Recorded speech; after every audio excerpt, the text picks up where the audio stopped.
I still hear music. I know. Music I gotta hit that button. makes the people and then come people together. can hear me. Oh, that was flat. Gross. So much going on here. There we go. I have a million things running. Here I am. What's up, everyone? Welcome to the third episode of Mythical. I'm your host, SBJ. I'm also none of the people currently on screen, as weird as that is. Since we're halfway through the season, I've just decided to keep the current template as is. I like Ghost Steve a lot. I think Me too. I think I'll make a good ghost. It's my favorite, Steve. Here we are, episode 3 of Mazes and Magikarps. If you are not caught up with the season, no worries. The first 2 episodes are on YouTube, youtube.com/PKMNcast, and they are also in iTunes. You could either search for PKMNcast, Pokemon Podcast, Mythical. They will all get you there. Hopefully everyone is doing all right. Before we jump into things, I just want to make sure the chat can hear things. I'm just going to type, hello, can you hear me? This makes for great radio, podcast, whatever you want to call it. The other thing... Somebody said still speak. The other thing I wanted to say before I forget is if you enjoy what you are listening to, if you are following this season, if you like the last season, if you want to see future seasons, please take a couple moments to leave us a review in iTunes. That helps other people find the show easier. That helps more people listen, boosts our numbers, and lets us do more cool stuff. I'm sure Greg would love it if another 1 million people listened on top of the current 1 million people that listen to all the millions. The millions and millions of people. I think we are good to go. People are saying all clear. According to Twitch, I'm in the wrong spot. You are in the wrong spot. You are the wrong person. I will move you in a bit. I will move you once I... Thank you. I will move you once I stop going ghost. Danny Phantom. All right. I just made a joke about that to Travis. Oh my god, except a different joke. So as we are going, I will be hanging out in chat. If there are levels or something not wrong, I can adjust them on the fly. If somebody's voice isn't matching up with their lips, I will put that on the fly, and I will fix the Rowan and Barack issue. Baruch. Yes. Barack is our president. The shaking of the heads. All right, we plan on going till a little bit before 9 o'clock. Most of these are trying to wrap up before 9. Greg does a great job at that. I'm going to pass it over to Greg. He's going to do a quick recap of what you might have missed, and then we will get the show started. All right, let's recap what happened last time. So you talked to the captain of the guards for a little bit. Baruch tried to threaten Gloria, and she threatened right back. Didn't go too well. Work. A lot of money was exchanged. Information was learned. Baruch met a bunch of incredibly kind and wonderful people outside the bar. You got a lot of information out of Polo the Thief, the halfling that was hanging out in the bar as he was attempting to steal a horse. And then you convince the party people not to go to the noble bar, but to go to the seedy bar, the Prancing Rapidash, in the sort of scarier part of town. Because you're looking for Bob. Bob was the person that Polo was selling fake rings of wishes to. And so you went to the bar and hung out there for a little bit and drank and dealt with the party people. And after sitting there for about an hour, Bob opened the door, saw Roan, the city guard there, immediately turned and ran. And that is where we're picking up. So he came in, he was cleaning his dagger off, sort of polishing it, opened the door, like immediately saw, and sort of just went, see ya, turned around, ran, and left. So what are you guys going to do? Something tells me that's all, man. Well, Not in the voice yet. Wait, Stan is definitely still in teen girl space. So Yes. So Stan is still talking. Oh my What- god! Oh my God, y'all, you're so interesting. I think we lost the bobber. Wait, Huh? wait, that was Bob? How do we... What? I mean, How do just we looking know? for suspicious activity. How do we know that it was Bob? By the way, do we remember from last time or what he looked No. like? You didn't really get a description. All we Okay. had was a name. He got a peek at you and ran out. So That's a bit suspicious. I would say. I'm gonna go after him. All right, so you pop up and head out the door. I'll Uh, follow. You're up and out. Talia will Stan sit at this notices- table with Stan and the Oh, okay. 4 or whatever guests that are here. I think they have it. I think it's fine. Hey, yeah, they're fine. Hey, what's y'all's names? Famous last words. So we're officially splitting up the party. So the Yeah. party people's names are Stephanie, Brad, Tiffany, and Scott. course they are. Wow. Those are Stephanie, just... Brad, Tiffany, and Those Scott. are real... those are Pokemon trainer names. And they like Stephanie sort of watches Rowan and Baruch run out and sort of looks at you like, are they all going somewhere? Do we need to? Because we don't need to stay here. Huh? What? Like I'm sorry. your friends are running out of the bar. Are we leaving or are we? I think we're good here. We were talking. yeah, I mean, Yeah, I you guys were don't- talking. right? Oh, okay. We'll stay Yeah. All right. Awesome. Yeah. Great. out in the street. Rowan and Baruch need to make a perception check.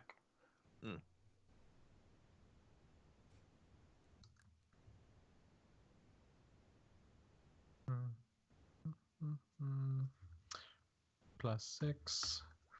I rolled a 23. That was a lot. I am very That's good. perceptive That this is whole time. very high. I know what's up. Oh, and then I got I can't even see the window. I got a wait. What did I roll? 16. All right. Both of you see the figure sort of run to the end of the street and turn left. But Rowan, you hear like a weird sort of nightbird call, but it doesn't sound 100% right. It sounds like somebody imitating a bird. The guy's turned left. How far did he make it before we got outside? He got to the end of the street and turned. Oh, how many feet is that? Do we know? About 60. Okay, that's more than one turn. It's one turn if you double move. Stant has pretty good perception. Did he hear that fake bird call? From You did. inside the From bar. inside. Yeah, Talia also has really good observant. perception. Well, Stan has weird super observant Just kidding, powers, she doesn't have so good perception. I lied. you would have heard something, but whether or not you registered it is up to you. I think at this point I'm like that. I would notice that it was a fake bird call Pretty And- strange wildlife in these parts. and Baru- probably assume that there's like more people on the way to deal with to be like an army with Bob or something. Baruch. Hey Baruch. Talia, Okay. Yeah. how long have we been sitting here? Maybe we Almost go- 2 hours, I think, because we were waiting for Bob. I feel like we're missing like 2 people. I've been in like a fugue state. Roan's gone, which isn't good. Yeah, So right. because I'm Let's go outside. okay. All Sure. All right, back outside. Rowan and Baruch. Baruch, I think you should go after him. I heard that Like something else. music to my ears. I know. I figured you'd be all about it. I'm gonna go after something I just heard over here. We'll split up real quick. Right. So I'll double move 60 feet. All right, so you head down and head off to follow potential Bob. Rowan, you start to wander around. So make me an investigation check.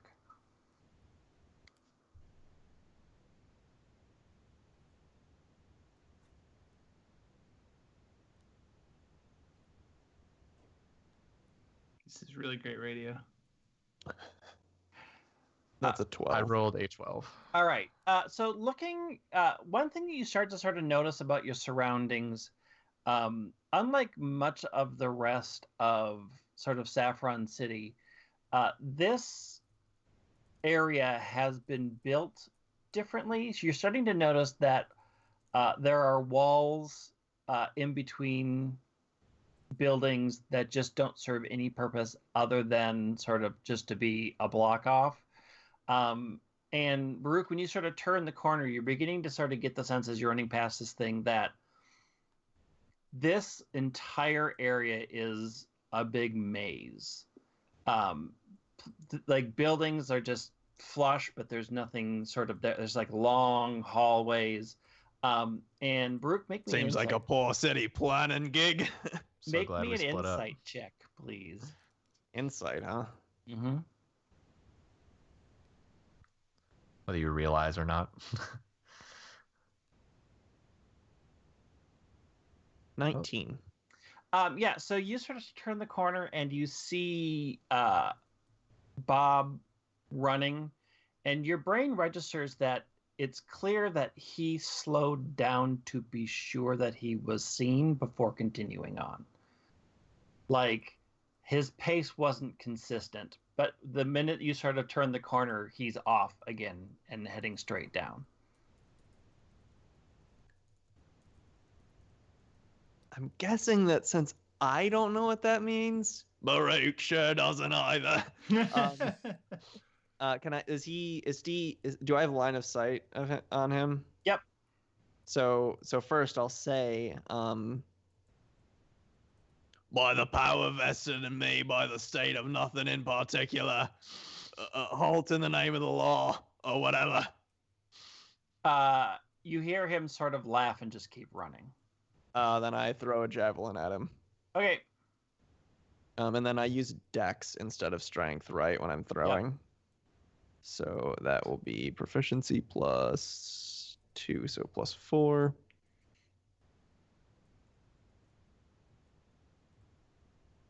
$16. Yeah, so you hurl it down there, and go ahead and roll me some damage. Okay.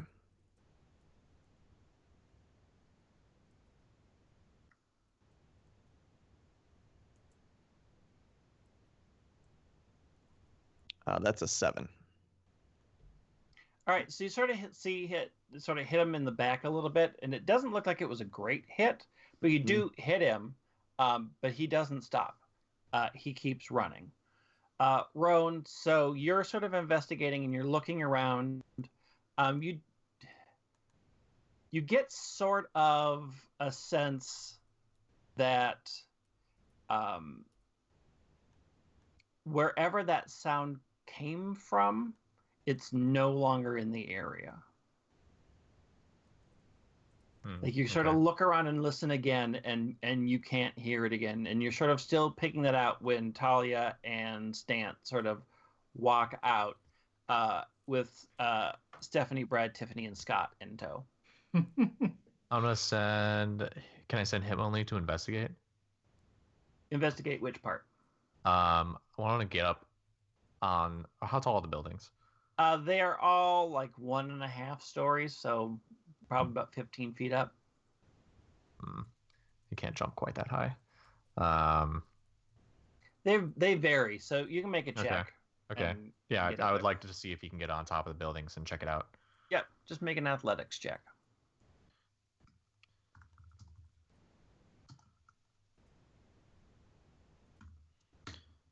23.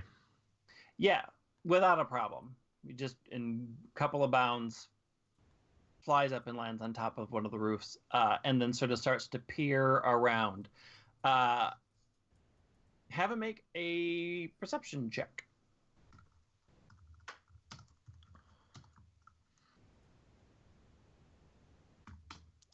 23.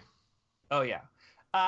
So sort of as best he can relay this to you, this entire area is just, it's very confusing. Just things stop that, it's like a street would just go and stop. There's a ton of turnoffs. There's a lot of buildings. One thing that he does know is that Hitmaline's sort of picking up various lights that are turning on and off, especially as he spies Baruch and Bob taking off. There's like a series of a couple lights flickering on and off as Bob is running, being pursued by Baruch. Okay. Are Talia and Stan out with us now? Yes, they're out, and Tiffany, Brad, Tiffany, and Scott are like, now what? Y'all stay in that bar for a second. Ugh, that bar's dumb. Let's go to Majestic. Majestic. That sounds like a terrible bar. That sounds horrible. Well, that's where we're gonna go first. So are you gonna hang out here? Because I think we're all gonna go to like Majestic. So if like y'all want to stay here, that's fine. But I think we're gonna go to Majestic. Can we just leave them? Do you have to say Majestic like that? Like in order to reference the bar? Well, that's how you say it. It's Majestic. It's so it doesn't get confused with Majestic. The other bar I see. down the street. Okay. It's Majestic in italics. Majestic. With like 6 C's at the end. I mean, I'm about to take off after Bob as well, so they're just going to slow me down if we try and bring him along. So does that mean that you want to split up? Like, are you two going to go ahead? Do you want us to... I mean, if you guys stay with them, that's fine, but I'm going to go ahead. I'm gonna go find Baruch. I'm gonna go because I mean, I guess I told Freddie that I have to be around Rowan, so I guess I'll go. Okay. So they're like, okay, well, we'll see you at Majestic later then. Yep, absolutely. We'll meet you at Majestic later. Great. So excited. This is gonna be so much fun. So they run off. Stephanie sort of waves at Stan. Bye, y'all. Bye. Yeah. Oh, I gotta stop doing that. It's okay. It happens. And they look around. They're sort of like a little bit lost, but it's easy to get to the bar, and so they get off to the main road. All right, back to Baruch chasing Bob. Bob is still running at full speed. Do I have any more insight as to, is he still moving erratically, strangely? Not at this point. He's still heading down sort of the long straightaway that is this sort of stretch of town. Is there any way I would be able to get into melee range with him? Only if he stops, or you find a way to stop him. Okay. Not too great at that, so it's javelin number 2. Presuming I pick up the other javelin as I run by. Okay. So you're gonna run and still keep the 60 feet distance, and we'll get back to the group that you left behind. So you all run and see the corner. So you all see Bob 120 feet away. You see Baruch 60 feet away, and then you. So what does everyone want to do? You see that he's picked up a javelin. That Baruch has picked up a javelin that it looks like he's thrown. Everybody can also make perception checks. I mean, insight checks, not perception. Okay. Insight. So that doesn't include me. Not you. 17. What was it? 23 with your +6. Or wait, no, you rolled it a was 3. with I rolled an 11, so I got 17. Oh, okay. I was looking at a different roll. My bad. I got 11. I got a 10. Yeah. Rowan, you also sort of pick up the fact that he is altering his speed a little bit to sort of match the group. And then when he sort of hits the end of that area he makes a quick left and darts down another sort of length of this maze area. What does everybody want to do? We'll go kind of in round order. So we'll start with Rowan. What's Rowan doing? Hitmonlee has joined me again, back down where we are at. Can I have my Pokemon double move? Yep. I'm going to have Hitmonlee chase after him because he's got a speed of 40. Okay. And I'm going to have him double move to go 80 feet to pass Baruch. Okay. He's trying to catch him up. All right. Talia. What's Talia doing? I mean, I could do Eldritch Blast because that range is 120 feet. Hey, yeah. Like, I mean, like, are we trying to get him to stop? Because, like, I know a spell. Like, I could do it. Maybe. Yeah. The vigorous Everybody blast, shakes their heads profusely. Yes. Shake means no. Nod means yes. Nod. Yes, we're all nodding. Okay. So what do I do for I want to that? see some magic. A D20 plus your spell casting modifier, which should be 7. I rolled a 9. Ouch. All right, so you fire it off just as he turns the corner and it hits the side of a building. So you all see the sort of spark of magic. What does your blast look like? It's a bunch of purple light, and it kind of just like turns into a cloud of dust after it hits things. So just there's a bunch of like purple haze around. Yeah, so the streaming bolt of just purple light smashes into the side of one of the buildings, and then there's this sort of purple cloud that hangs for a little bit before it dissipates and bobs around the corner. Stan! You hear me yelling from wherever I am, "Oi, watch where you're shooting those Jimi Hendrix jams!" I don't know who Jimi Hendrix is, but I'm sorry. It's a really good joke, Mark. We're on from The 20th century. All right, I am gonna turn into a Houndour. Okay. And I want to sniff to see how many people are around. That Make me a perception check. Okay. Do I roll with Houndours? Yes. Okay, and then I think he has advantage on perception checks. Yep.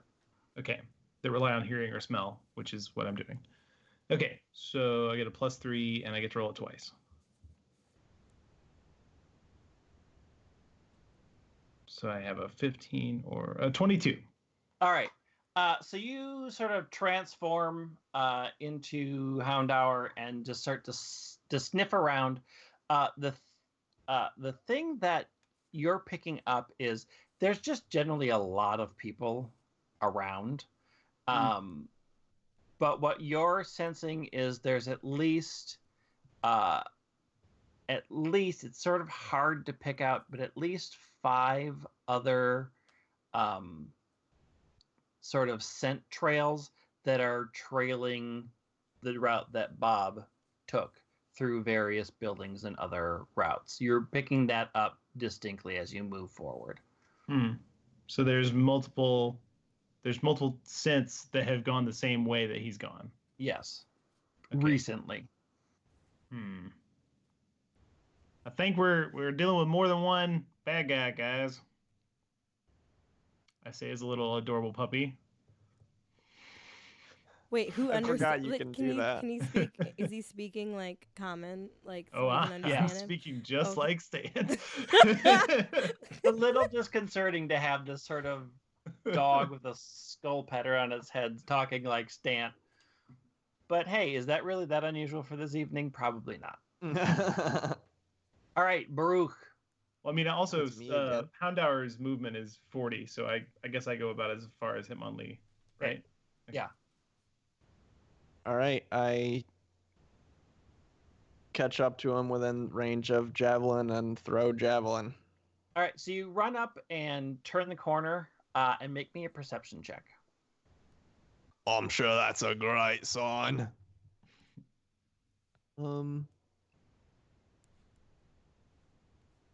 I love how you're like Baruch voice, and then you're like Travis voice. Hello, I got a 15. So you sort of turn the corner, and you look down, and this area is in complete darkness.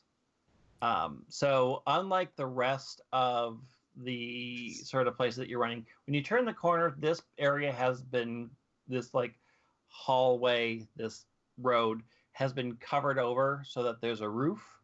And so no light is hitting down here, and all the light's been extinguished. So you actually turn the corner and try to figure out where he's gone, and you're just peering into darkness. Presumably an explorer's pack has a torch in it, right? And then you hear another nightbird. How far back am I from everyone else? Because Stant ran forward, so I don't really know. So you are at the end, the one end. You've gone in. You're going to be about 100 feet behind the rest of the group with Rowan. So Rowan and you are behind. Hitmonlee and Houndour, Stant are at the corner, and Baruch has turned the corner. So Hitmonlee and Stant are also seeing, once they hit the corner and look in, they're also seeing Our Glade's up there. It's dark. Hitmonlee's with Taliana. Glade. Yeah, Glade's up there because he's faster. Yeah. Okay. Houndour has night vision, I'm assuming, right? Unless it says on there, no, he does not. He's a dark type. Wait, what is your question? Can't just break the game when you want to. They do not have dark vision. Okay. I was debating whether or not I should just go back to the party because it's clearly a trap that I'm going into, but I've got 3 rages up my sleeve that I haven't used yet, so I'm just gonna light a torch and let me know what I see. All right, so you light a torch, and you sort of see that this section goes. The torch lights up only about 60 feet. Yeah. So you see that the road continues on for a ways, but you're not. At first, you don't think you see him, and then you do see a figure in the dark that sort of takes off the minute the torch springs into light. Presumably, is lighting the torch a move action, or is it free? It's technically an action because you have to interact with an object and actually get it lit. Oh yeah, because yeah. Okay, so I guess I've moved and I've done my action. So but I'm still in hot pursuit. Okay, Roan. Glade speed is 35 actually, so he went 70 last turn, but he's still like pretty much up there with them. Glade's gonna keep on going, and Hitmonlee and I are just gonna move our standard 30 to keep going to try and like keep pace with them. But okay, so Glade and Baruch run down into the darkness. Roan and Talia sort of catch up to where they were. Stant, are you running after into the dark? Yeah, and I should be able to do something with smell, right? I mean, I'm going generally towards the scent that I'm following. It's too dark. You can't smell. You can't smell in the dark? Do you have dark smell? I don't think so. But he's dark type. Dark. All right. So you charge into the darkness, and you sort of all just sort of start to encroach because you start getting that sort of bad feeling about this. Do you sort of wait for each other to catch up, or are you just going to go in staggered? Well, Talia has dark vision, so I hope they wait up because I can see stuff. That's DM language for, are you going to do the smart thing or the thing that's going to get you killed? I mean, I kind of want to do the stupid thing. Stan is definitely going for the bite on this Bob guy. All right. So Stant, Glade, and Baruch are all running in. All right. So you all run in, and you see that it kind of opens up into what would be like a large room. This time, as you're approaching, you see that there are a couple things that you notice. One, the roof ends in this sort of area, so there is some starlight starting to come down. There are 2-story buildings that make up the 4 walls of this giant square. So it's like a giant courtyard. It's about 80 feet by 80 feet. So you two and Gallade run in, and Bob is standing sort of in the center of the square. And as you run in, he goes, "You're on my terms now, boys. Let's do this." I'm not a boy. You're I'm a gonna dog. roll initiative. I have to roll Galade's initiative. It's gonna be yours. You act on the same one. Okay. D20. I think I have really good initiative. I've got okay initiative. Yeah, I I don't do. remember what my initiative is, even though I'm not rolling right now. It's dexterity plus wisdom modifier. Yep, and you should roll 2. So Travis, you have a 19. 19. And I rolled a 12. And I got a 9. And I also got a 9. Oh, man. Your dexterity plus your wisdom is -1? Yep. She's clumsy.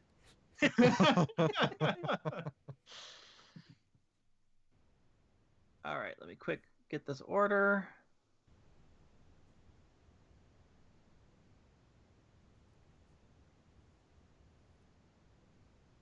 I've been rolling well this entire time.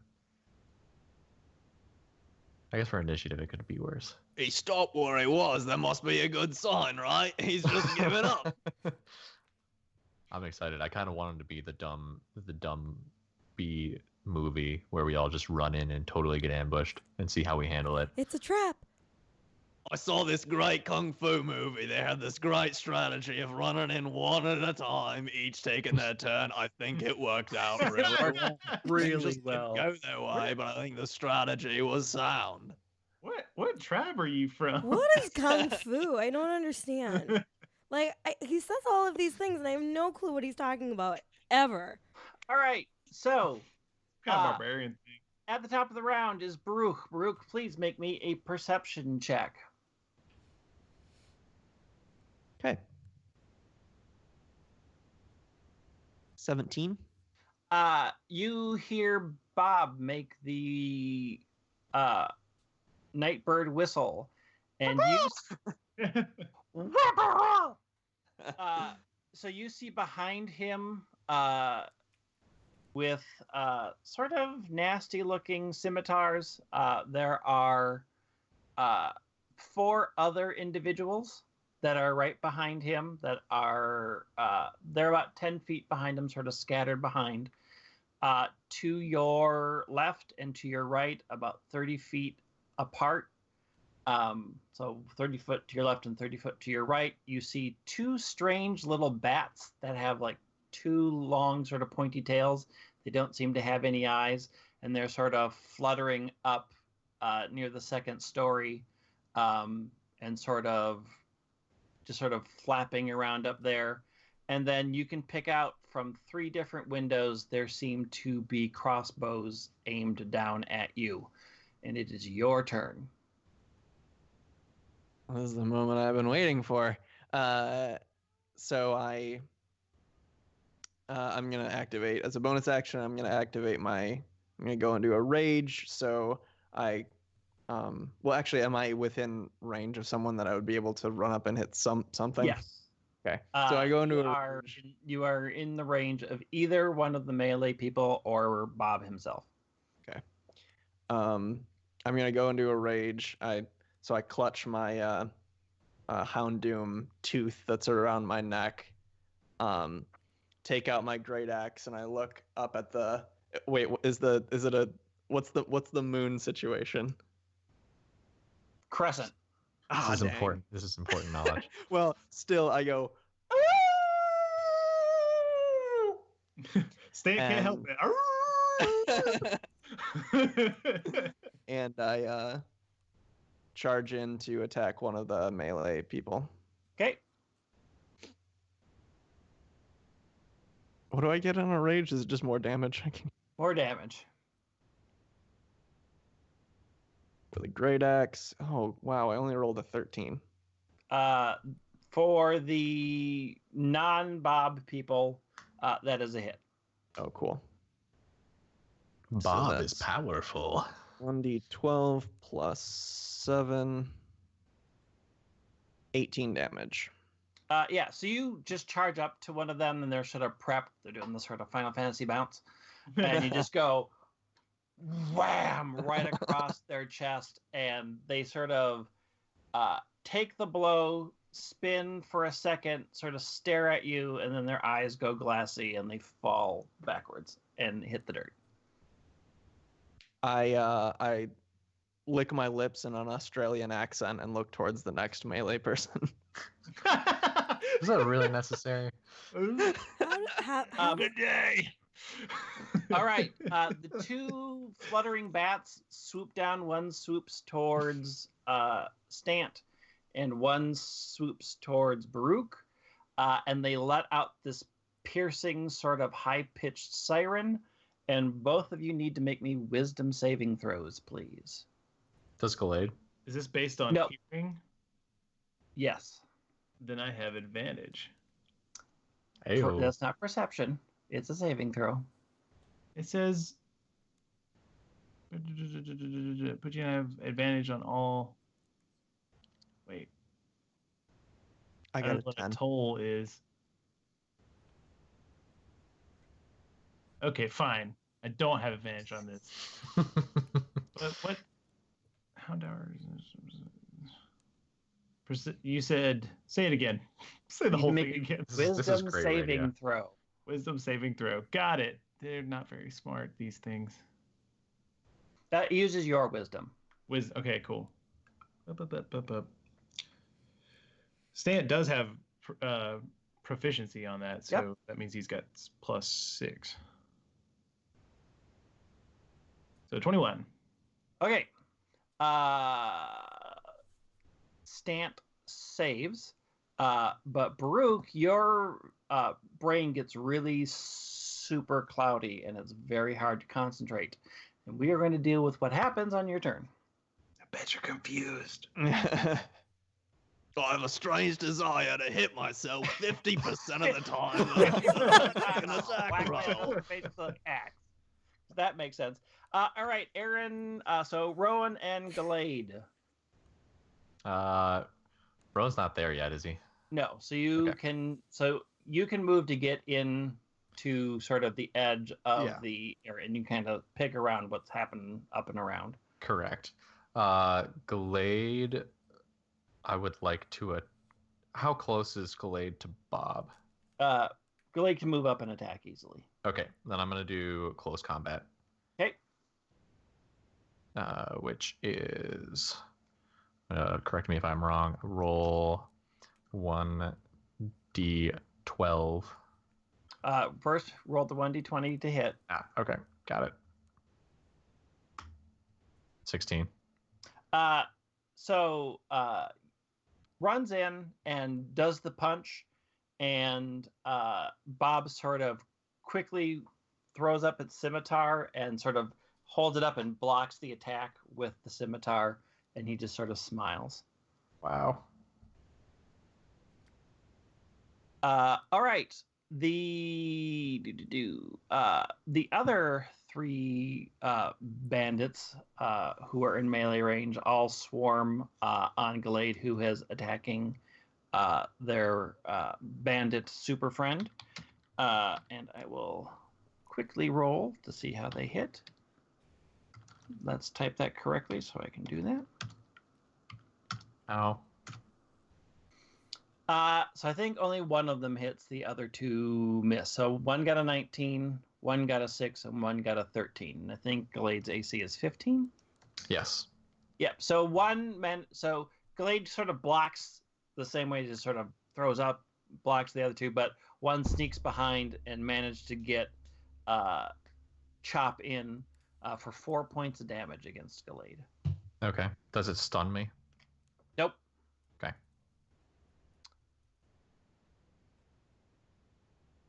All right. And then Gallade, who is in right in front of Bob. Bob swings his scimitar around to attack Glade. His first swing, he sort of swings down, and Glade jumps back, and then he quickly follows it up with another, but Glade is way too fast for him and sort of dances out of the way, and Bob, or potential Bob, looks quite frustrated by the fact that he did not manage to hit at all. From a distance, I look very proud of the training that I've given Glade. Glade can sense your pride and will fight harder. Talia, you make it to the same sort of edge of the open courtyard and you see everything else. So you see the 2 bats, you see Bob and 3 remaining melee attackers who have all sort of swarmed around Glade. And then you also see the 3 windows that look like they have crossbows hanging out, but you can't easily see people behind them. Since you have better dark vision, you can kind of pick out their heads, but they've got a lot of cover. So they're going to be harder to hit. Okay. So like how far are the windows from where she's standing? About 60 feet. 60? 60, sort of like a 60-foot angle up to any of the windows. I'm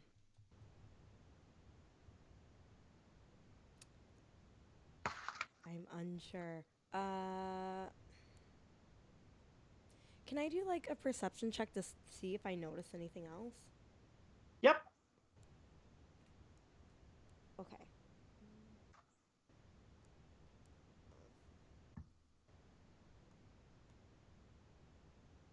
I rolled a 12. You don't really see much of anything. You can, from what you can gather, there aren't lights on sort of anywhere in the in the vicinity. And sort of looking around, you are 95% sure that the only people that are in this area are you and this group of bandits. It looks like everybody else is cleared out. Okay. Okay.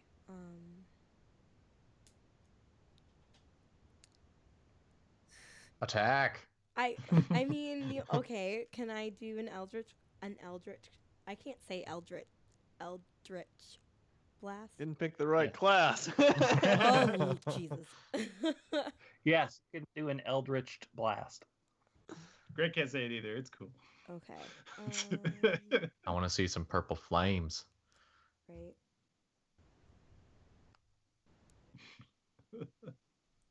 I definitely wrote that down so I could draw it right. Is it just a 1d20?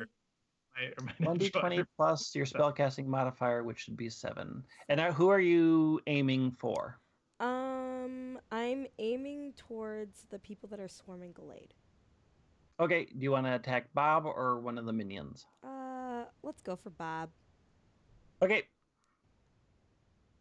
Roll the 22.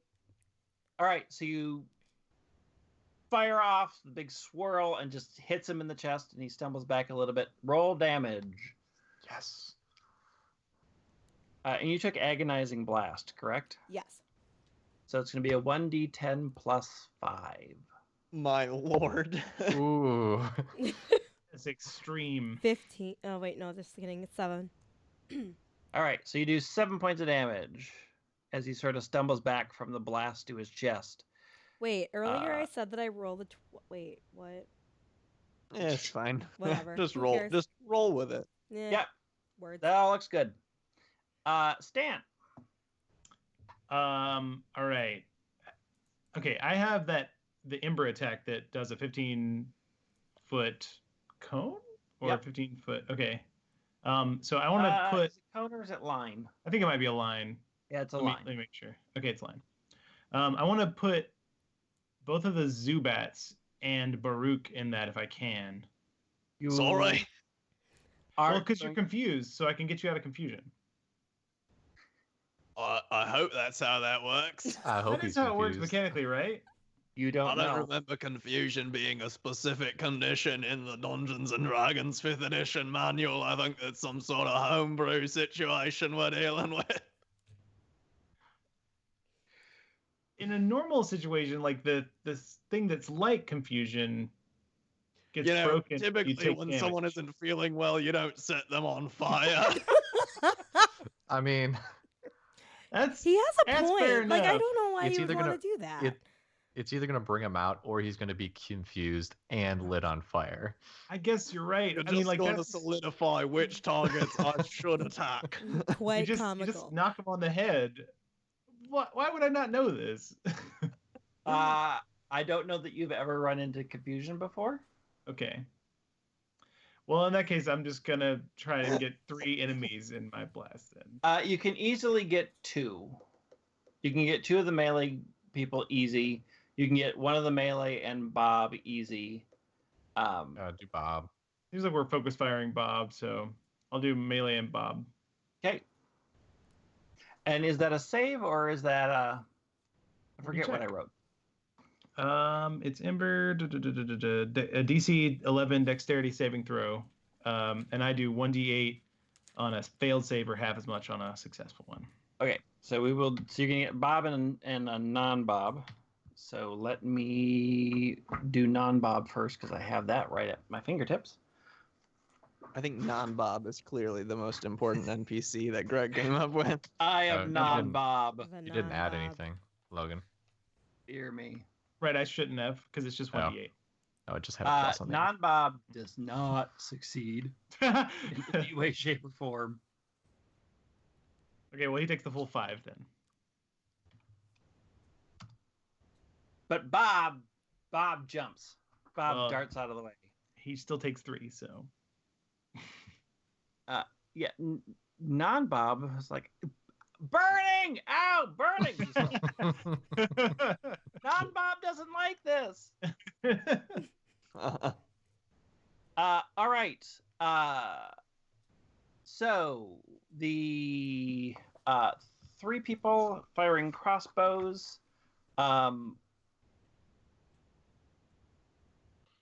One is going after Stant. So, or Wolf Stant. Houndour stand. 16. I don't think Houndour's AC is any better than Stance. And I don't think it is. It's a 13 armor class. All right, so crossbow hits you in the side for 5 points of piercing damage. How many One points? of them shoots at Roan. How For much damage is 15? 5 to Stant. Does 15 hit Roan's? I don't think so. My AC is 17. All right, so the crossbow bolt sort of hits the splint mail and falls off. Talia, who's sort of around the corner, also gets shot at. But even with the extra cover, Talia does get hit by a crossbow bolt in the shoulder for 5 points of damage. Okay. Ouch. Aw. And we're still top of the round to Baruch, who needs to roll a d10, please. This is sort of a Wheel of Fortune situation. Yep. Spin the wheel, win a prize. Oh, that's a 2. That must be great. Yeah, so you just sort of stand there and look around and do absolutely nothing. Make me a wisdom saving throw. At least you didn't hit yourself. But if you did hit yourself, I could say, stop hitting yourself. That's really funny. You said wisdom? Yep. 6. Okay. Poor Baruch. Yeah. Happens all to right. the best of us. At least he's not on fire. Yeah. At least.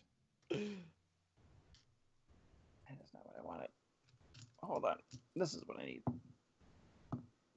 All right, the 2 Zubat. One swoops down and tries to land on and bite Gallade.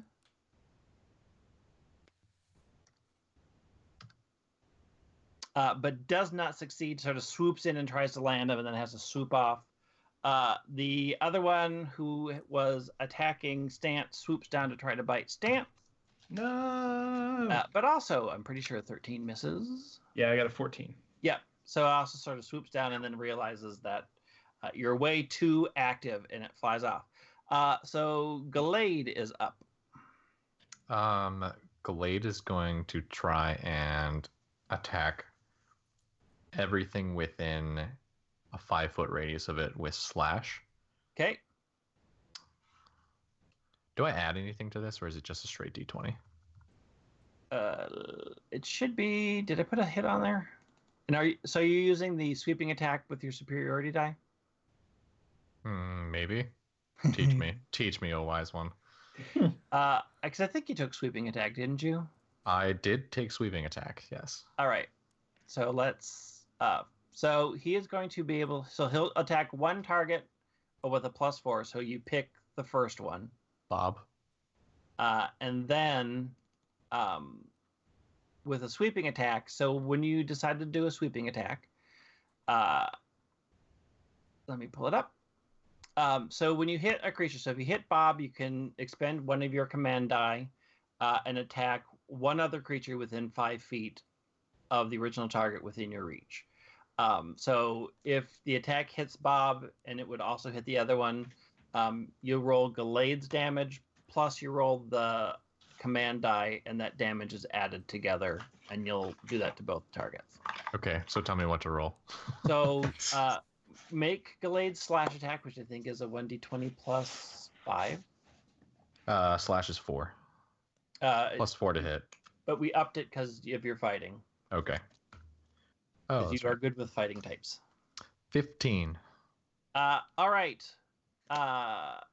You do not manage to hit Bob, so you would not expend your superiority die because it didn't connect.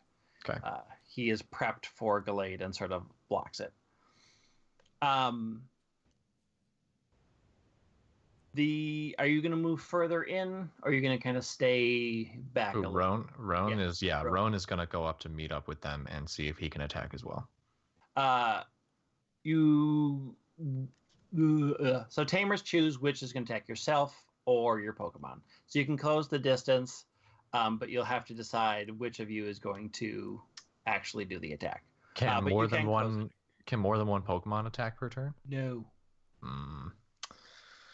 Double battle hasn't been invented except in Hoenn, but you haven't been there yet. Dang. And you have to go somewhere else for triple battles, but we'll talk about that. I feel like all right. Useless. So you close in. The 3, his sort of bandit buddies, all decide to attack various targets. So one will attack Stant, one will attack Gallade, and one will move to attack Roan, since you have moved into line of fire. I'd rather the first one attacking Gallade really misses with a 5. Really misses. It's not a good hit, just a swing and a miss. One going for Stant sort of hits down, and Houndour Stant sort of jumps to the side and sort of hits into the ground. And the one does manage to hit Roan, just sort of sneaks up while you're sort of focusing on what's going on, and stabs you in the side for 4 points of damage. Okay. And Bob gets to go. Yeah, I'd rather split the damage between as many people as possible in the middle. So Bob is focusing on this fighting type weird thing in front of him. So Bob is going to once again try to slice Gallade up. So his first attack misses with a 10, sort of swings, and Gallade ducks down, so it goes over his head. But then as Gallade's coming back up, he follows it with a second slash up and cuts across Gallade's arm, causing 6 points of damage to Gallade. And Talia is up. Okay. Still looking good. I wanted to know how close am I to things still at this point? So from the people up in the windows, you're about 60 feet. Bob and the melee group and the 2 Zubats, they're all sort of clumped together in the center of this sort of room, this sort of courtyard, and they're 30 feet away. So, like, the bulk of the forces are 30 feet from you. Okay. Can I do charm person? Yes. Or attempt on Bob, and then I think I can do one other person because it's a second level spell. Let's Oh, look. sweet. Charm person. When you cast it as a spell slot second level, however, you can target one additional creature for each slot. So you'll be able to do 2. They must be within 30 feet of each other. So, yep, you can do that. I'm assuming you're trying to charm Bob and one of his melee guys? Yes. All right. So they need to make a wisdom saving throw. Not necessarily a strong suit for these fine fellows. Oh, God. Oh my. Yeah. Both of them completely failed and are charmed by you. Oh, so I don't even have so to roll Bob for just it? sort of Bob just They sort of had stops. to roll. Yeah. Okay. Stops fighting, and so does not Bob. Okay. So you guys, so just follow my lead. Don't do anything else, okay?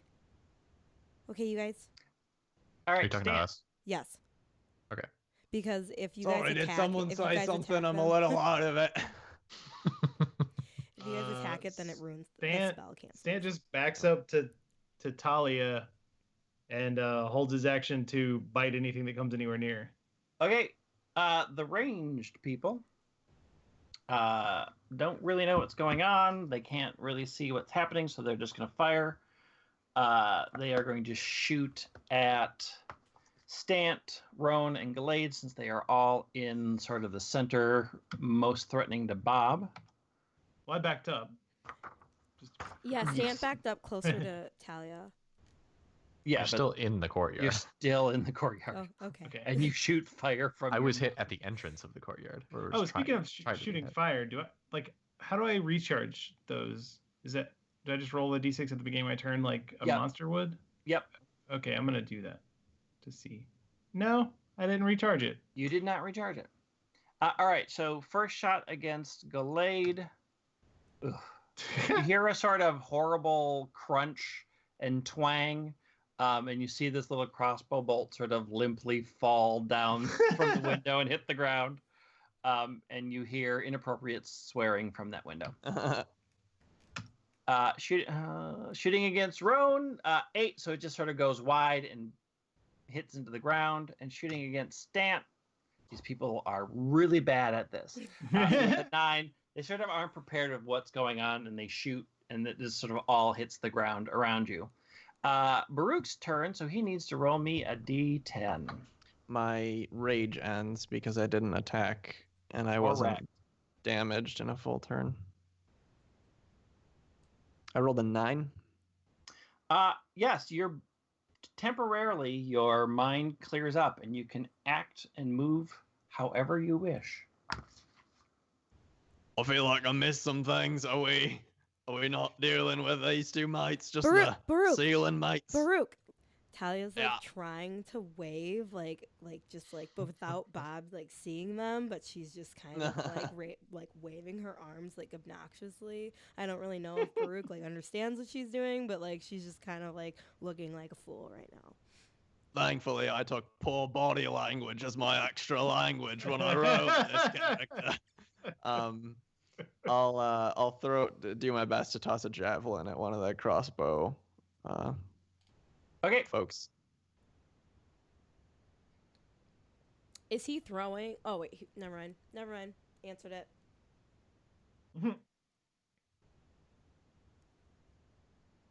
I proficient in these if it's thrown? It doesn't matter, right? It is. Okay. You are. 12. All right. So you sort of toss it up there, and it hits right below the window and sticks into the wall, but doesn't actually hit the person. Consider it a warning. All right. Make me a wisdom saving throw, please. All right.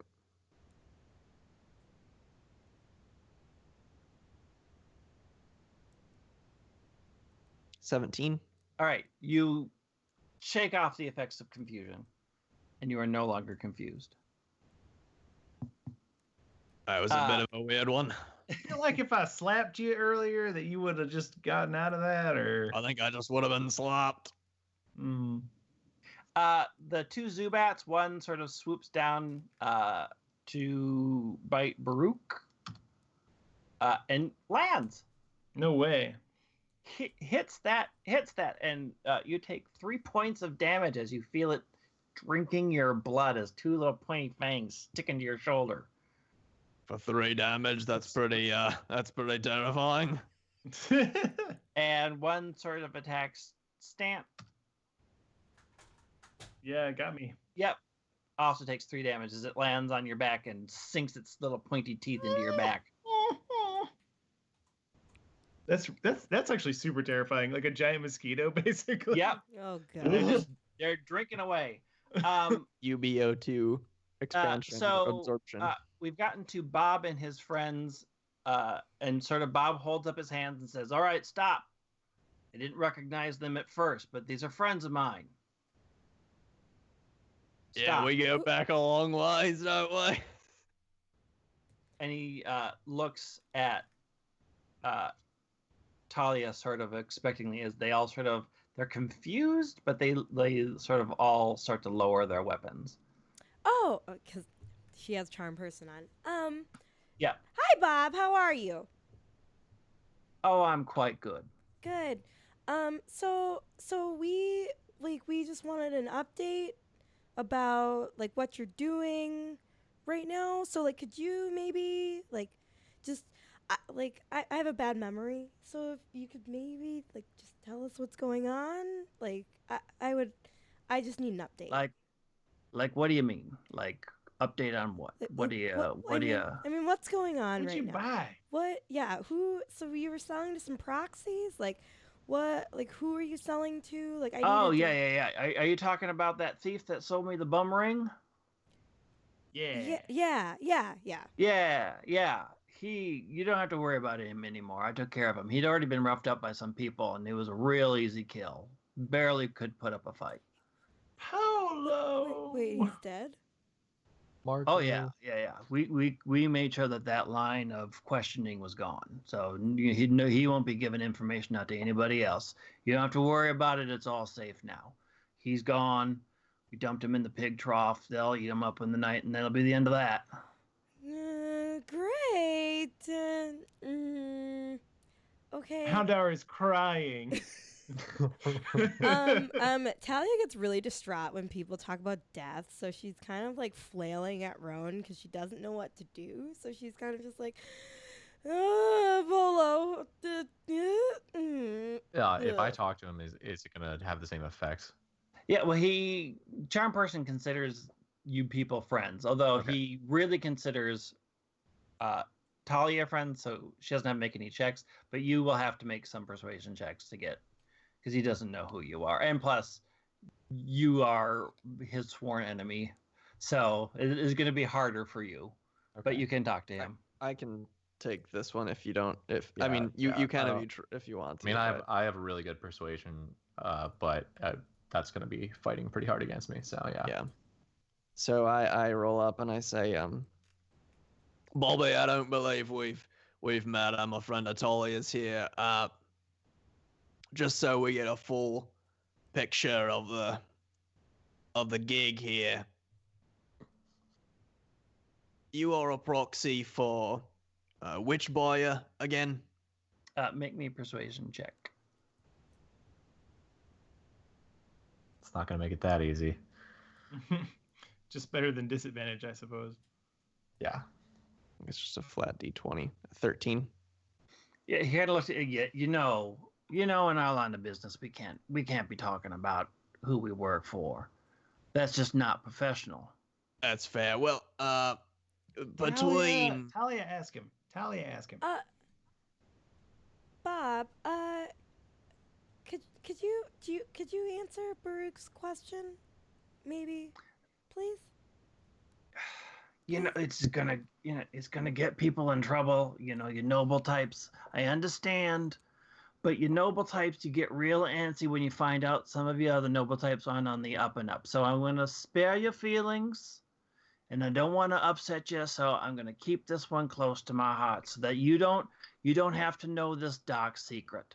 You don't have to know which of the noble families I work for. It's fine. Just I do the business and I take care of the business. But Bob, but I need to know. Like, can you? Okay. Make me a persuasion check. Okay, my persuasion I think is +5. Or was it Does she get advantage or anything? Wait, hold on. I'm gonna cast guidance. I'm gonna cast guidance. Well, since I'm next to her. Okay. Can I do that?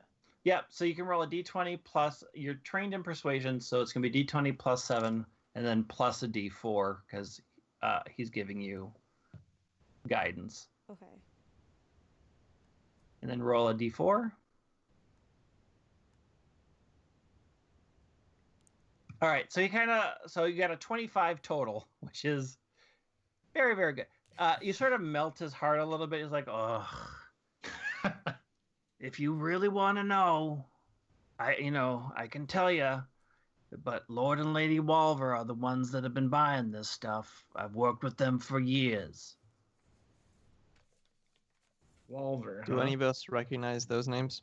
I would not, but Roan and Talia immediately know which noble family they're talking about.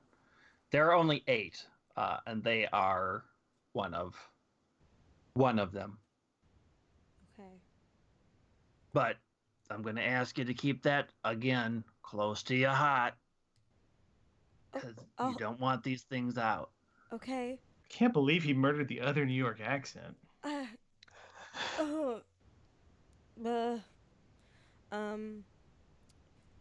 Talia's very distraught, but like she knows that she needs to try and get more information, so it's kind of just like she's very overwhelmed right now. We're also trying to figure out if the apple is involved here, so maybe that's something to ask about. Right. Bob. Yeah. Do you have you seen any fruit lately at all? There's a lot of fruit coming in for the coronation. Lots of exotic fruits. They look real good, real good. I mean, we heard about an apple. Some apples. Yeah, there's a bunch of apples coming in. They're real lovely looking, real delicious. But are they special? Like, do they do anything? Like, do you know anything about that? No, they are juicy. Is juicy special? Sure. Oh, yeah. Sure. Talia like turns around and she's kind of like, I don't think he knows anything about I don't think so either. the apples. So I don't know what to do at this point. We got a bunch of information and we probably don't want to, do we want to straight up murder this guy? What? Murder? If we don't want to murder this guy, we should just leave as soon as we can. I'm gonna surreptitiously drag the dead body of the first first person I killed behind something. Oh God. Don't mind me, Bobby. Just taking care of some errands. Yeah, it's part of the biz. It happens. We were gonna murder you until I realized who you were. So, no harm, no foul. We know what we're getting into when we get into the business. Oh, You're a sensible bloke. So Talia's probably gonna pull out her one of 7 notebooks and is writing down everything that Bob just said. So she's kind of distracted now. So I think that's it for now. Can I get you out? It's kind of amazing, It's we make sure that the people can't find us all that easy. Do you need me to get you out of here? I can get you back to the main street if you want. Sure. Yeah, please. Cool. I guess. All right. So as you sort of all turn to sort of head out of the. Wait. Hang on. Yes. I turn back into Stant and I draw the Zubat. Okay. Really? You draw them just before they're recalled back to their respective tamers. So you get that down. So as you are sort of all prepping to leave the sort of courtyard area, you hear a series of small sort of pops all around you, and the entire courtyard quickly fills with this thick fog. And then everybody make me perception checks.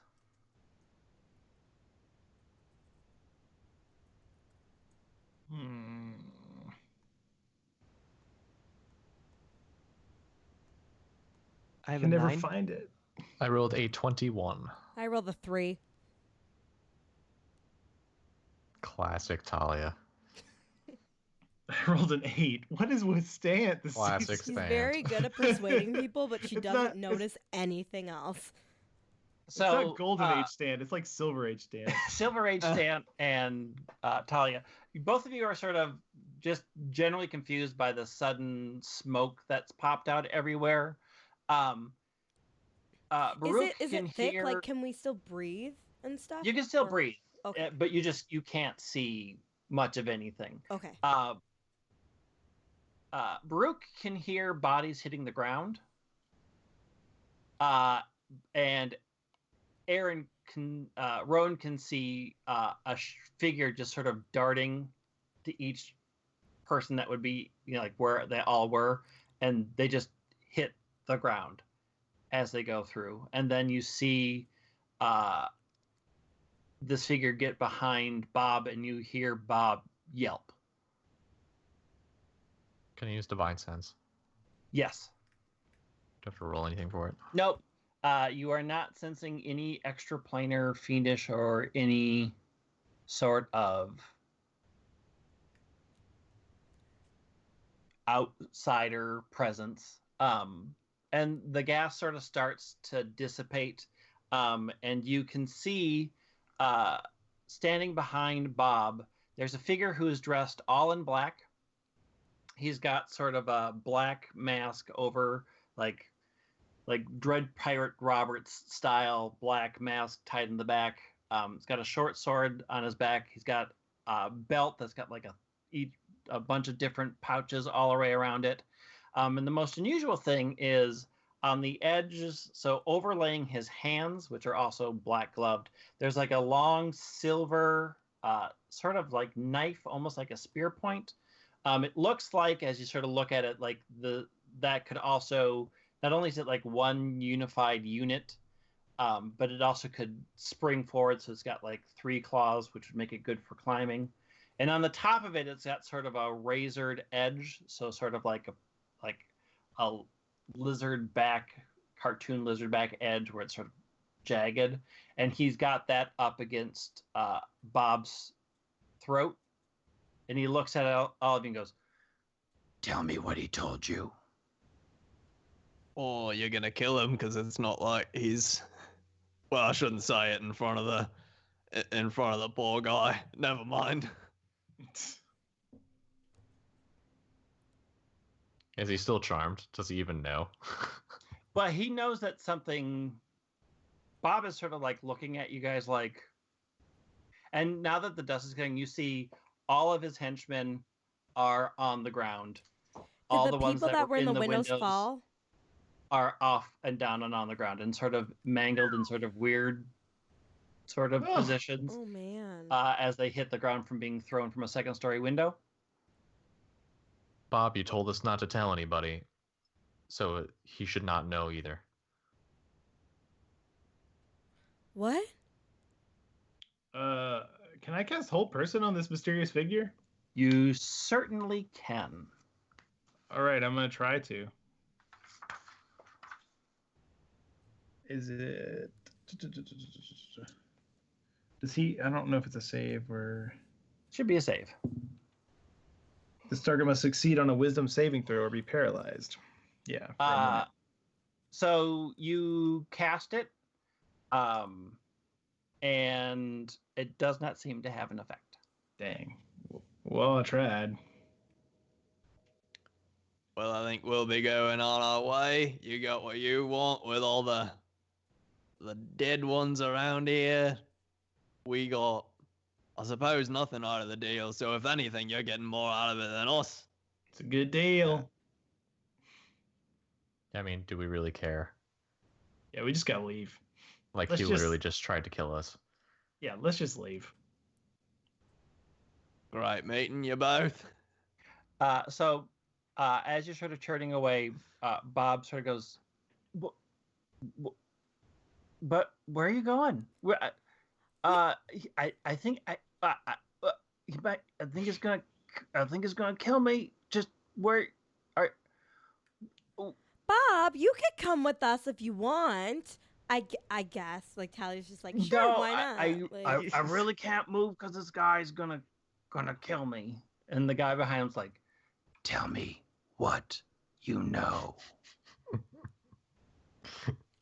How far is Talia from the tell us what you know guy? 30 feet. 30 feet? All right, I'll tell you. I've been looking after the recipes for them pies back in the other town, and I tracked them down to here, and he finally told me the secret recipe, and now I know it. I can't unknow it. Lie to me. No, that's what really about what it is. the ring, and what about the apples? I didn't know nothing about no ring or apples till you said some stuff. What do you know about that? Don't lie to me. Wait, can I try to persuade him that I definitely, like, he's the first person who's ever mentioned that to me? Oh, man, I hope I get a 20, you guys. Natural 20. That's the only thing that'll work. Is this a persuasion roll? Or deception? Or whatever. Persuasion. Persuasion. On, well, no, it's natural deception. 20. You are actually trying to lie to him. Deception. Okay, so I got a +3 going on. All right, gang. How are we going to do this? No. Oh my gosh. Oh. Natural one. A natural one. A natural one. Very natural one. That's a in typical Stan thing. In which all of you are embarrassed by. Bob is embarrassed by the lie. Bob's like, if you were trying to fool him, that didn't work. That really didn't work. Even I could tell you were lying. I tried twice, Bob. Can Talia do detect thoughts on this guy? Yes. She can? Okay. Yep. So you're just getting surface thoughts? First. Okay. So the surface thoughts, oddly, the first thing you pick up is he really wants you to get out of here. Like, there's an odd sense of concern about your safety. That's just there briefly and then sort of flutters away. But that's what you're getting on the surface. So he wants Talia and company to leave, but he wants Bob to stay? Yeah, well, his overriding thoughts doesn't seem to care too much about your friends, but really about Talia being safe. That seems to be a big concern on his mind right now. You can decide to dig deeper if you wish, but he does get to resist, and he'll become aware of what you're doing. Let's go for it. Yeah, I would say so. All right, so he has to make, I believe, a wisdom saving throw. Let me look it up again. Let's just be stupid and dangerous like a B movie. Probing into his mind. Tell me what your thoughts are. Detect thoughts. They must make a wisdom saving throw. Wisdom saving throw. If he fails, you gain insight. To its reasoning, its emotional state, and something that looms large in its mind. Nope. Does not save. Don't spars. So, his emotional state is very, very calm. Like really practiced calm, that sort of super cold, like keep everything in check calm. Okay. His reasoning, so what you get from his mind is he seems to believe that there is an ongoing plot to assassinate the soon-to-be king, now currently prince, sometime before his coronation. That happens in 5 days. So Falk's brother, or Falk? No, not Falk. That's part of the separate noble house. So there's the king and the queen that live in the castle. Oh, and yep, okay. And the king and the queen are dead. So the lady regent who's been running the kingdom, Jessalina, she has been watching the actual prince until he comes of age. He comes of age in 5 days, at which point they'll have the large coronation in which he will be crowned the new king. It's always the regent in my experience. The regent did it. Okay. So he is concerned that the prince will... Prince Kenta is his name. Kenta is somebody is attempting to murder him before he takes the throne. Okay. Am I able to do? I don't even know what kind of check I would do for that. Am I able to do like an investigation check to see if I can find out anything else? Well, you're kind of in his brain, so are you looking for something in particular? I feel like really, like, she's very focused on Falk and his family still. Like, this is other information that she's, like, cataloging, but, like, in the grand scheme of things, like, figuring out, like, Falk is what's very important. So she's trying to find information about that. So you sort of form the thought about Falk and the missing people in your mind that's transmitted into his. And what you get back is this sort of paranoid delusion that they have been taken as sleeper agents to get close to the prince. And like there's this sort of paranoid idea that they're being conditioned somewhere so that they can get close to the prince and kill him, since a lot of them are nobles or from the royal houses. So kind of like conspiracy theory thoughts. Like, is it rational or is it irrational? To this individual, it's completely rational. Like, sort of, this is the underlying thought process. Okay. So she's gonna pull back from her detect thoughts. All right, and so as you sort of pull off, he sort of shakes his head and looks at you. What did you do to me? How were you in my head? I think, doesn't she have her little like people find her charming because she's a noble thing? Yeah, you're not sure that's working here. Yeah, that's what I figured. Like, he's very creepy, so I feel like she kind of is like shrugging, and she like is like, I don't know what you're talking about, actually. Like, what? Good one. I think he's blowing it. Yeah, so he backs away from Bob, very sort of disconcerted about what just happened. And then you see like he grabs something quickly from one of his pouches and like shoves it into Bob's mouth. And sort of the surprise of it, like his natural reaction, he's trying to fight, and then he just sort of swallows whatever was in his mouth. And then you kind of see Bob's eyes sort of start to get swirly, and he falls over. And the guy's like, I'll deal with this and you later. And he starts backing away.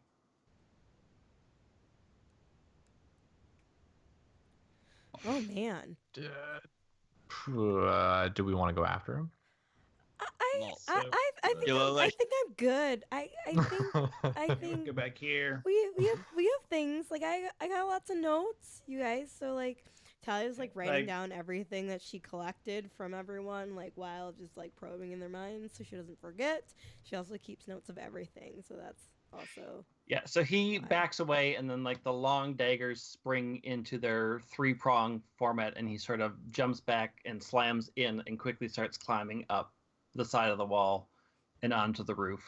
You know, if you don't think about that guy very much, then basically we just got a freebie on the combat.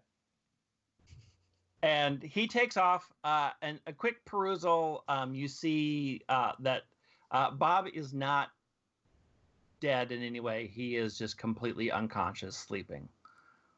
Oh, well, thank goodness this villain is okay. 2 quick things.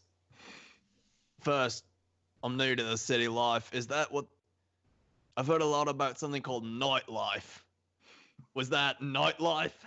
Baruch, this is one of your first lessons about the city, and that is that every person has cool claws that they use to climb up buildings.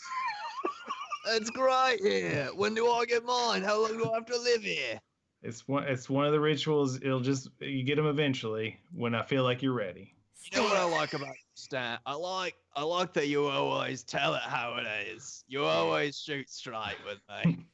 Talia's like sitting there just like rolling her eyes at Stan. Like, you know that he's little. Like, why are you doing this to him? That's not nice at all. Second thing. I know we got matters that seem more pressing. Well, we gotta do something about Bobo down there. He, I take it when he comes to, he won't be quite as chummy. Probably not.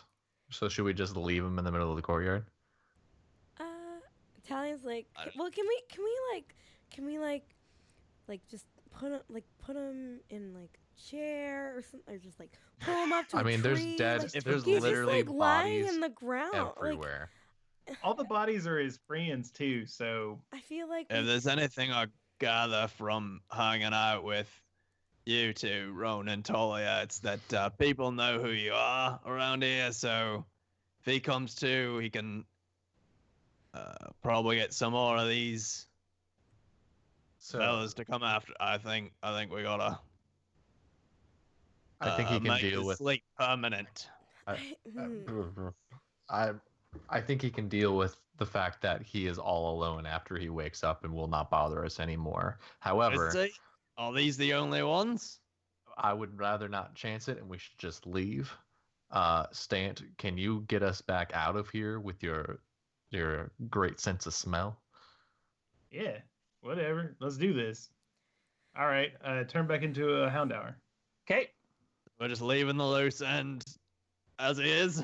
Talia's just like looking behind her shoulder constantly, like just like, I really don't want to leave him here. Like, But I mean, Roan said that we should go, so like, I guess we should go. I feel like we're doing a middle of the line compromise. We're gonna leave him in the middle of a pile of dead bodies, including his friends, but we're not gonna kill him. So it's like so he'll be alive but emotionally scarred. This is terrible. And terrible. He won't bother us anymore. Here's a real compromise. And by real, I mean nobody ends up liking it, but we all kind of get by. If anything I've learned about compromise, that's how it goes. Yeah. We take him with us, lock him up somewhere. Yeah, I feel like the guard should have proposed this jail option. Yeah, like Rowan, what are you crooked? What's going on? Why did you have that idea? This is me talking. His AC was so high. Like, if he ever wakes up, we're not going to be able to control him, even with all of us. No, we're in jail. I mean, well, especially if we can tie him up now. Like, what's he going to do? Yes, but do we really want to carry him with us? Yes. We want to his name is Bob. Come on. I don't want to have some loose cannon who presumably has even more goons running around, knowing two very famous faces in town are trying to gather information that the other noble families don't want to know. Like that seems like a bad. Also, That's like if fine. all of his friends are dead and he's the only one there, like it's a really easy loose end if we just take him with us. Sorry, that's Irene talking, not Roan. Talia. You know that if you get him to any of the other guards and basically say lock him up, I mean, you have enough clout that they would. Okay. They would do fine. that. So if you wish to drag him out, you can. As much as Aaron personally wants to just leave him and see what happens, Roan will agree to that, and we can take him with us. All right. So I'm glad he's not by his friends anymore because that was really, really, really sad. You tie him up and take him out through Hound Hour power. It does take a while, like without somebody to follow, it's real confusing back here. This place is just, it makes no sense, but you sort of manage to follow your way out. It takes you about half an hour, and you get out and you can bring them to a couple of guards, and they sort of throw him into the back of a wagon and we'll take him off to jail. They kind of commend you for good work. He's out good job. And they take him off. And right now you're guessing that it's about midnight. And what would you like to do next? So time is up to you guys. Mm-hmm. When you want to do things, how long you want to rest. You now know there's sort of like a 5-day window of things. So what do you want to do? Do you want to go to Majestic? I was about to say, I mean, like, it's do we midnight. know if Majestic? The night is still young. I mean, I'm kind of upset about like what just happened. So like, if we could maybe relax for a little bit, like that could be nice. Like, I really don't want to see the people that are probably there, but like. But wait, our party people friends are still there. I forgot their names already. What are their names? Stephanie, Brad, Tiffany, and Scott. Yep. Yeah. Wow. Stephanie, Brad, Tiffany, and Scott. And also, I'm an adorable puppy right now, so I'll be super popular when we go there. Okay, Stan, I actually got a when you got some time, I kind of want to ask you some questions about that. I told you it's gonna be a little while before I get you your cool climbing claws. No, about the. You see, I've spent my whole life, which granted, it ain't a lot, but I've spent my whole life kind of trying to be the Houndoom you want to see in the world. Bring the doom you want to see. And, that's a manuscript right there. Well, seeing you... Be the Houndoom that you want to see in the world. And seeing you just turn into a Hound Hour like that, what does it feel like? I don't know, like things are like smells or colors, and like I'm cold like everywhere because I really just want to be inside lava, and like like stuff that normally smells gross smells delicious. That's like the highlights. I think I can make use of that. Thank you, Stan. Can we go to Majestic? No, please. Majestic. Yeah. Majestic. All right.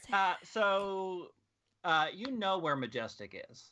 Like yes. you know what they are talking about. Yep.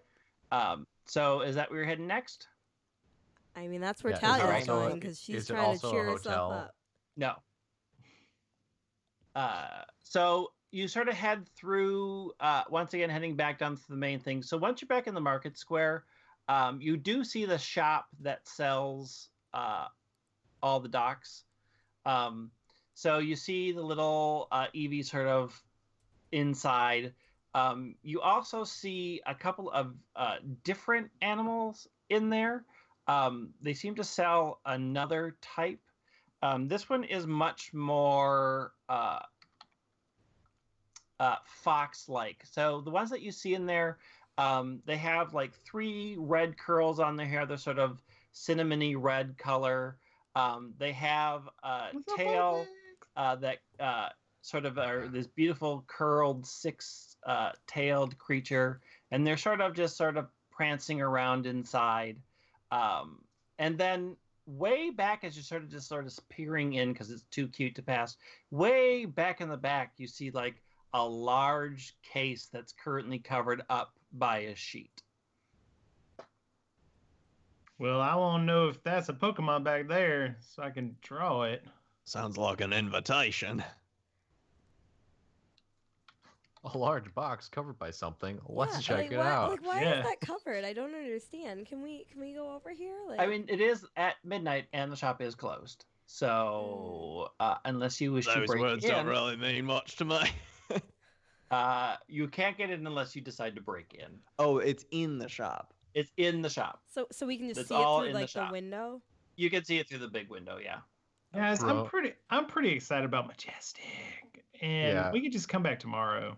Roan is not interested in breaking into any place Yeah, at neither all. is Talia. Just like, All right, so you make note of a wonderful shop that you can purchase these cute creatures at, plus the mystery, and you make your way out through into the new district that has Majestic in it.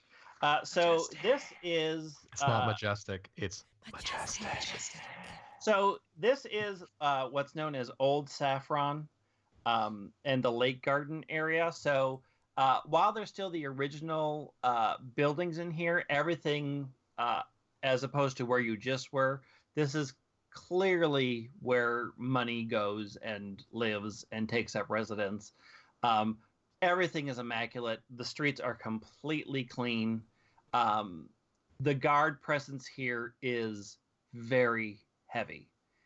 It is clear that the guards focus their attention here because this is where they get a lot of money. It's heavily patrolled. Everybody is sort of traveling in and out.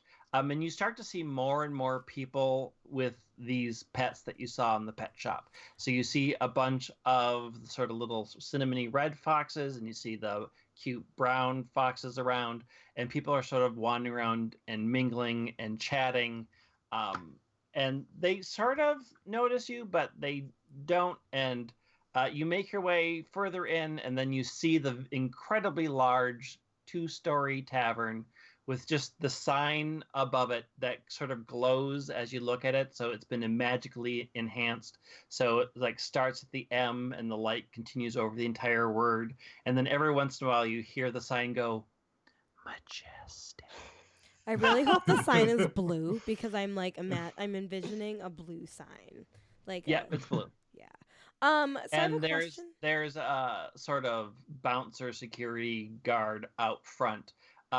And what strikes you about this one is this is a well-dressed half-orc. So they're big, huge, and muscly and sort of just standing outside. And Minute locks eyes with Talia and goes, "You can go in." Great. Cool. You guys, we can go. No. You can go in. I'm just gonna act like her puppy. Is this creature yours? Yeah. His name is Stant. And And I'm her protection. all right. And what's this kid? I'm just here for a good No, time. I'm babysitting him for charity. Oh, that's a real big heart of yours. All right, you can go in. Thanks. Didn't even need a Such a persuasion great check. babysitting job you're doing, That's taking so me to a nice of you, bar. Talia. I really appreciate you doing that for This me. is the worst and when- guardian ever. Let's go to a bar. Great. Kids love Get drunk. Majestic. All right, so you walk into Majestic, I had a question actually. and it is packed with the richest people in town. There is a band sort of over in the corner playing very loud, happy music. There's a ton of people dancing. There are a lot of people moving around and just dancing and singing and having a good time. And then you look behind the bar, and there's a woman who you immediately recognize. Is that Gloria? It's Gloria. She looks just like the Gloria that we saw the other day. Does she have another job? No, remember what I told you about the identical twin cousins thing? Oh gosh, identical twin cousins with the same name.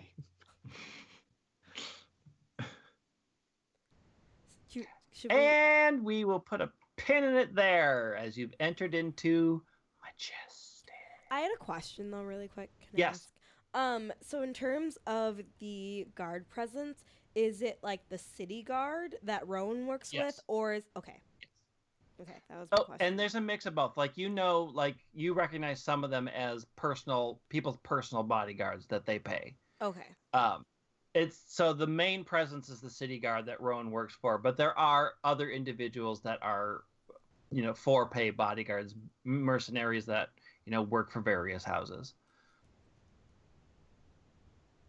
All right. Okay. All right. Well, that was that. That was a episode. Well, that was a thing. That was a thing that happened. I thought it was pretty good. No, it was. I wasn't fully paying attention, but no, it seemed. He was not paying attention at all. He's gonna cut that out when he edits. Oh yeah, I will. The power of controlling what people say. Hopefully you guys enjoyed that episode. If you came in late or you missed some of it, something went wrong with Twitch. Surprisingly, Twitch seemed to cooperate with us. You can catch the rest of that either on YouTube or on iTunes or on Google Play or wherever you listen to podcasts. My goal is to get it up on Friday. That's always been my goal, but since adding the music and trying to do a little more better post-production this season just takes a little bit longer, but I will be out this weekend, so my goal is to get it up and before that on Friday. I want to thank Logan for playing Stant. Yeah. I want to thank Irene for playing Talia. Yay. I don't want to thank Aaron, but he played Roan. You're welcome. Oh dear. Rowan is appreciative no matter what. Right, Rowan's loyal. Lona's words. I want to thank Travis for playing Baruch.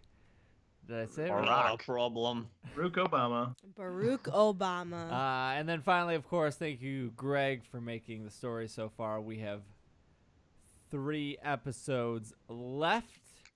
So we will be back next Tuesday at 7 p.m. Central Time on Twitch. The following week will be Wednesday at 8 p.m. Central Time, if I'm not specific, and then we go back to our. Then we go back to our final spot on our season finale back at Tuesday at 7 p.m.